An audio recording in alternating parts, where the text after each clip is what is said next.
ખબર નહીં કે માયર બાપે દુઃખના તણકા સોયલા વેઠીને કેટલું ભેગું કર્યું.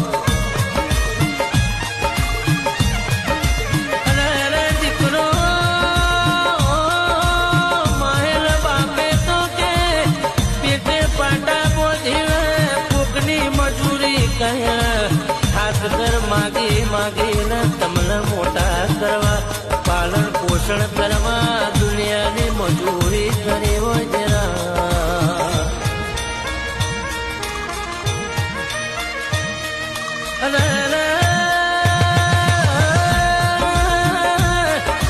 તોય આજની કળયુગની પ્રજા ફેશનના જમાનામાં કોકને બતાવવા ઓલે કોકને રાજી કરવા ઓલે પોતાની જબરે બતાવવા ઓલે